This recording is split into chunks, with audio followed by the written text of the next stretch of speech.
Assalamualaikum warahmatullahi wabarakatuh. Salam sejahtera untuk kita semua. Perkenalkan, saya Suci Anggraini. Saya seorang dosen di Fakultas Kedokteran Universitas Riau.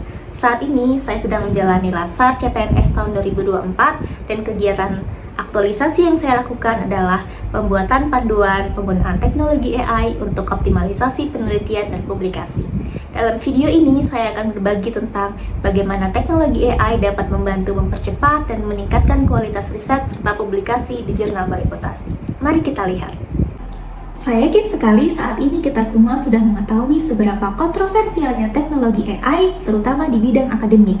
Dan saat ini sudah banyak sekali websites dan platforms yang didukung oleh teknologi AI yang sangat berguna bagi kita para dosen untuk melakukan penelitian hingga publikasi. Seperti misalnya dari mencari ide penelitian, mencari referensi artikel penelitian, buat outline penulisan, melakukan editing penulisan, melakukan analisis data, dan hingga diharapkan jadilah satu artikel penelitian yang sangat berkualitas. Berikut 5 website yang saya rekomendasikan beserta tutorial singkatnya. Yang pertama ada Unreadable.ai. Di sini saya sangat rekomendasikan karena kita bisa mengetahui isi artikel tanpa kita membaca full text yang terlebih dahulu dengan kita memberikan pertanyaan-pertanyaan. Ada panduan prompt atau perintah yang bisa kita gunakan untuk membuat pertanyaan agar hasilnya itu maksimal. Yang pertama misalnya kita ingin minta dia meringkas isi artikel tersebut. Yang pertama kita bisa coba pakai explain this research paper to me like I'm 5 or I'm 12 or 16 gitu. Jadi semakin tinggi usia maka dia akan menjelaskan semakin kompleks gitu. Atau kita bisa minta dia jelaskan lebih detail terkait hal-hal yang kita kurang mengerti, atau kita bisa dengan pertanyaan-pertanyaan yang lebih spesifik kita bisa minta dia jelaskan hipotesisnya apa, metodenya bagaimana, dan hasilnya bagaimana, dan seterusnya. Nah, di sini saya sudah coba upload satu artikel, lalu saya menggunakan pertanyaan yang disarankan di sini ada 5 pertanyaan. Saya gunakan yang pertama, explain this to me like I'm 5. Kemudian dia akan jelaskan sederhana mungkin. Kalau di sini dia menggunakan analogi box of toy. Nah, jika dilihat di sini, di setiap kalimat itu ada referensi angka yang jika kita klik itu akan langsung mengarahkan ke bagian mana di artikel tersebut yang menyatakan pernyataan tersebut gitu. Jadi penjelasan yang dia buatkan untuk kita itu adalah berdasarkan artikel yang kita upload gitu. Selanjutnya di sini kita juga bisa membuat notes. Misal ada beberapa hal yang kita ingin catat gitu. Kita bisa copy lalu kita paste di bagian sini. Nah, setelah kita buat notes, di sini kita juga bisa misalnya kita blok satu kalimat, lalu kita bisa minta dia untuk rewrite atau improve atau persingkat, atau kita mau parafrase. Misalnya ini kita mau masukkan di artikel penelitian kita bisa minta misalnya improve. Nah, dia akan improve kalimat yang kita pilih. Nah, dia jadi lebih singkat ya, scientific explain. Atau kita bisa minta parafrase. Nah, begitu. Selanjutnya ada Connected Papers yang bisa diakses melalui connectedpapers.com yang merupakan suatu website yang membantu kita membuat semacam peta artikel penelitian sehingga kita bisa mencari artikel yang berhubungan dan melihat hubungan antar satu artikel dengan artikel lainnya. Jadi kita bisa upload satu paper yang menjadi origin paper kita. Misalnya di sini saya sudah upload satu. Nah, nanti hasilnya akan seperti ini. Itu terlihat seperti peta yang menghubungkan satu artikel dengan artikel lainnya. Nah, di sini ada cara membaca petanya. Yang pertama itu ukuran note-nya itu adalah artinya jumlah citasi. Jadi semakin besar ukurannya, berarti artinya dia semakin banyak citasinya. Lalu untuk warnanya itu semakin gelap warnanya, itu semakin baru artikelnya, artikel terbaru. dan papers yang similar atau papers yang mirip itu mempunyai garis connecting yang kuat dan clusters together gitu. Jadi di sini kita bisa menemukan artikel-artikel yang terkait dengan origin paper kita yang mungkin sebelumnya kita belum temukan dan ternyata penting untuk penulisan artikel kita. Nah, kalau misalnya kita klik satu, itu di sebelah kanan akan muncul judul artikelnya, lalu kita bisa buka, lalu kita bisa baca abstraknya, bagaimana metodenya, hasilnya. Kalau kita mau baca lebih lanjut, kita bisa open melalui PubMed, Google Scholar, dan lain sebagainya. Atau kita mau cari artikel-artikel yang mirip lagi dengan itu. Misalnya kita klik ini dan ternyata ini menarik, kita mau cari lagi nih artikel yang relate dengan artikel ini. Kita bisa buat grab baru lagi, kita open grab. Nah, akan kembali muncul koneksi atau peta dari artikel itu. Selanjutnya ada SciSpace yang bisa diakses melalui typeset.io. Nah, ini semacam search engine kayak Google gitu, tapi ini spesifik untuk akademik dan artikel-artikel penelitian. Ada banyak yang bisa kita lakukan di sini untuk membantu kita menulis artikel penelitian. Yang pertama kita coba untuk literatur review. Nah, di sini kita bisa tuliskan pertanyaan-pertanyaan kita. Kita coba dari suggested pertanyaannya. Nih, yang pertama. Nah, how does climate change impact biodiversity?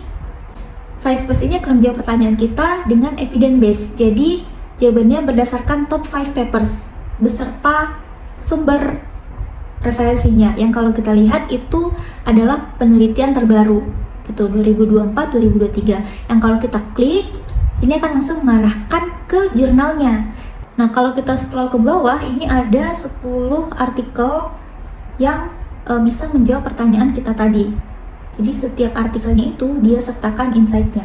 Nah, selain insight, kita juga bisa mengetahui hal lain. Misalnya kita di sini mau menambahkan kolom metode yang digunakan. Dia akan beritahu metode yang digunakan dari setiap artikelnya.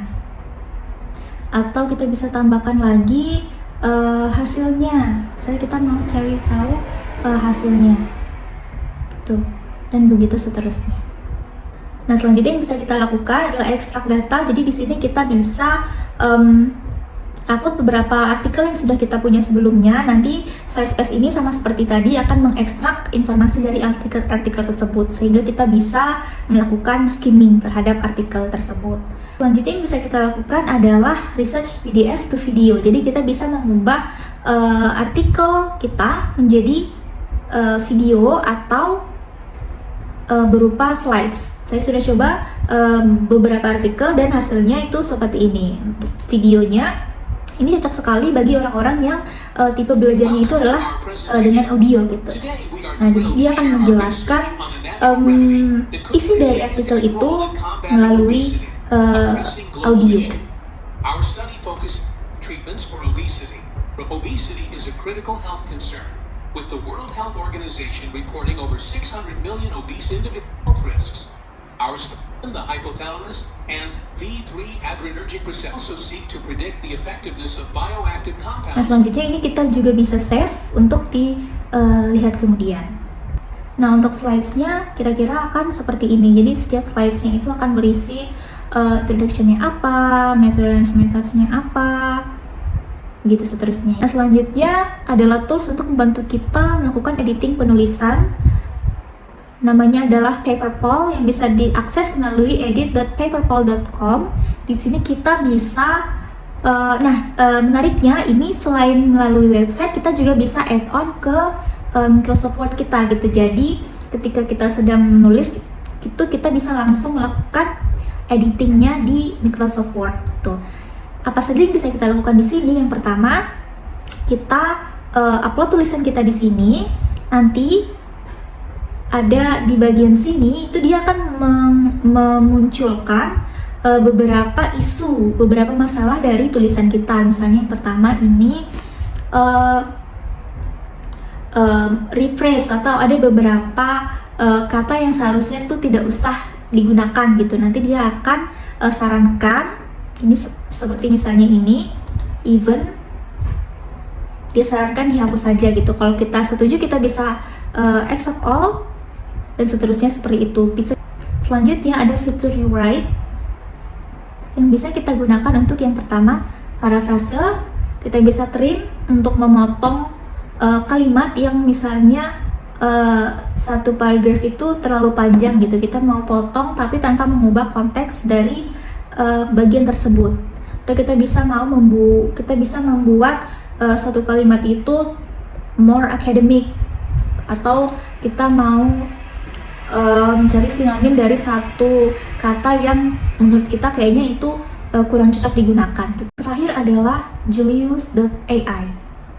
Julius adalah satu-satunya tools yang saya temukan yang bisa melakukan analisis data karena dia terintegrasi juga dengan pemrograman Python dan R gitu. Jadi ini adalah satu-satunya tools yang saya temukan bisa melakukan analisis data hingga yang advance gitu. Nah, apa saja yang bisa kita lakukan di sini? Yang pertama ada quick visualization.